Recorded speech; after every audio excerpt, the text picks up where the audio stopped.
South India shopping మాల్లో block buster ఆషాఢం #1 kilo sale.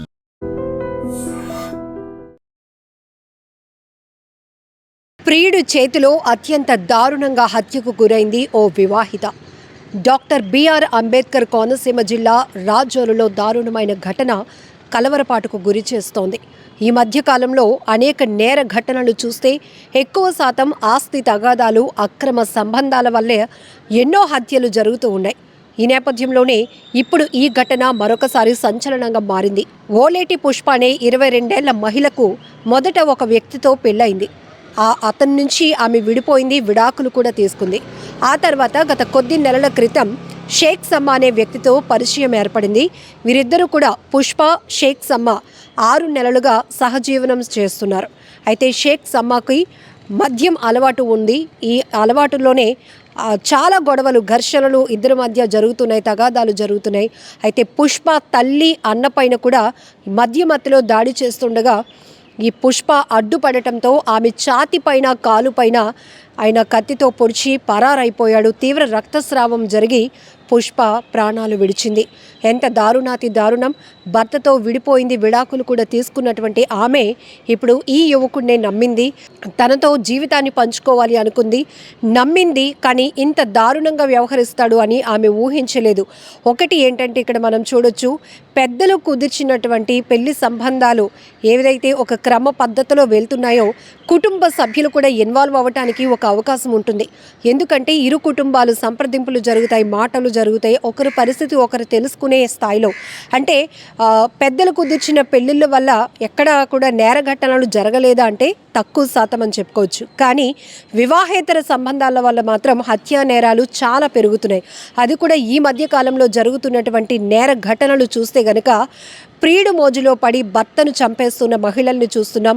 అలాగే ప్రియురాలి ప్రేమ కోసం భార్యల్ని కూడా అడ్డు తొలగించుకోవాలన్న భర్తల్ని కూడా చూస్తున్నాం. ఈ తరహా ఘటనలు చూస్తూ ఉన్నాం. ఈ నేపథ్యంలోనే ఒకరికొకరు ప్రేమ పేరుతో మరొక వ్యక్తికి దగ్గరవ్వాలనే కారణాలతో భర్తల్నే కాదు, పిల్లల్ని కూడా అడ్డు తొలగించుకోవాలి, ప్రైవసీ పొందాలి అనే దుర్మార్గపు ఆలోచన చేస్తున్న మహిళల్ని కూడా చూస్తున్నాం. ఎంత దారుణమైన ఘటనలు! ఇవన్నీ వింటుంటే అసలు ఏం జరుగుతోంది, సొసైటీ ఎటుపోతోంది, అసలు మహిళలకు ఏమవుతోంది అనేటటువంటి ఆలోచన కూడా పెరుగుతోంది. ఎందుకంటే కుటుంబ వ్యవస్థలు పూర్తిగా చిన్నాభిన్నం కావటానికి ప్రధానమైన కారణం ఈ వివాహేతర సంబంధాలే. ఈ తరహాలో ఇప్పుడు రాజోలులో జరిగినటువంటి ఈ దారుణ ఘటన కూడా తీవ్ర చర్చనీయాంశం అవుతోంది. ఒకవైపు తన కూతురు భర్తతో విడిపోయింది, విడాకులు తీసుకుంది, సర్లే మరొక వ్యక్తిని నమ్మింది, తనతో జీవితం గడపాలనుకుంటుంది అని కుటుంబం యాక్సెప్ట్ చేయాలి అనుకున్నప్పటికీ కూడా ఆ వ్యక్తి అప్పటి వరకు అంటే పెళ్లి బంధంతో కాకుండా వివాహేతర సంబంధంతో దగ్గరవుతున్నటువంటి వ్యక్తుల కదలికల గురించి వీళ్ళకు పూర్తి అవగాహన ఉండదు.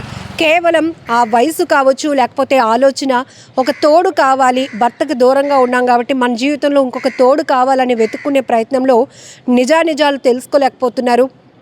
వాళ్ళతో మన జీవితంలో ఎంత సేఫ్టీగా ఉంటారు అని కూడా వాళ్ళు తెలుసుకోలేకపోతున్నారు. సో ఇక్కడ కూడా ప్రియుడు చేతిలో ఒక వివాహిత ఆమె 22 సంవత్సరాల పుష్ప అత్యంత దారుణంగా హత్యకు గురవటం చాలా బాధాకరమైన విషయం. వీరిద్దరి మధ్య తరచుగా జరుగుతున్నటువంటి తగాదాల్లో పుష్ప కుటుంబ సభ్యులపైన కూడా ఈ షేక్ సమ్మ దాడులకు పాల్పడుతున్నాడు.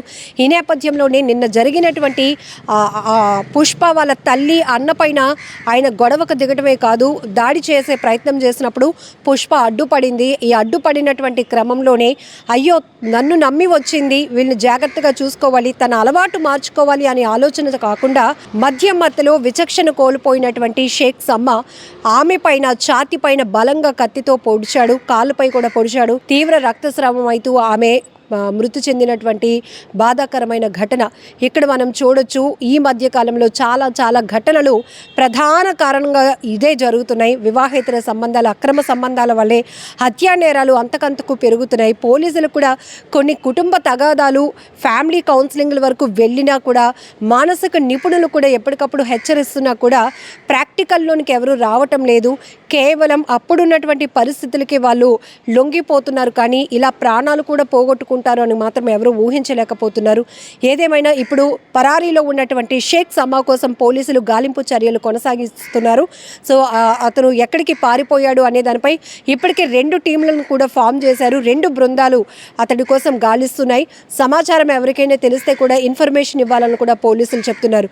ఏదేమైనా దారుణమైన ఘటన జరిగిందని చెప్పుకోవచ్చు. నమస్కారం అండి, నేను రాజుల సీఎం మాట్లాడుతున్నాను. బీసావరం విలేజ్ రాజుల మండలంలో నిన్న నైట్ ఒక మర్డర్ ఒకటి జరిగింది.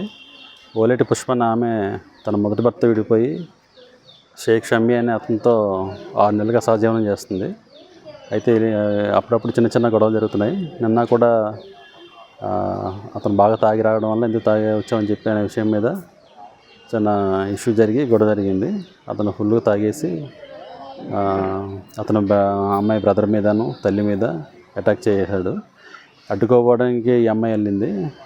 ఈ అమ్మాయిని విచక్షణరహితంగా చెస్ట్ మీదను కాలు మీద పడడం వల్ల రక్తస్రావం అయ్యి ఆమె అక్కడే చనిపోయింది. ఇన్సిడెంట్ జరిగిన తర్వాత ముద్దాయి ఇక్కడి నుంచి పారిపోవడం జరిగింది. సపరేట్గా 2 టీమ్స్ పెట్టాము. ముద్దాయిని అన్నీ తొందరలో పట్టుకుంటాం. నిజంగా ప్రస్తుతం ఉన్నటువంటి సమాజం దేనికి ప్రయారిటీ ఇస్తుంది? ఆర్థిక సంబంధాల చుట్టూ మాత్రమే తిరుగుతోంది. మళ్ళీ ఎన్నికలంగానే చాలా విరక్తి కలుగుతాం. మంచి అనిపిస్తుంది కదా, లేడీస్ కూడా ఛాలెంజింగ్ జాబ్స్ చేసినప్పుడు చాలా బాగుంటది. ట్రాఫిక్ అసిస్టెంట్స్ గా నియమించిన ట్రాన్స్జెండర్స్ అందరితో సాల్యూట్ చేయించుకుంటున్నారు. ఫుడ్ డెలివరీ ఇవ్వటానికి వెళ్ళినటువంటి డెలివరీ బాయ్ అనిల్ పై కళ్ళ ముందు పెళ్ళండి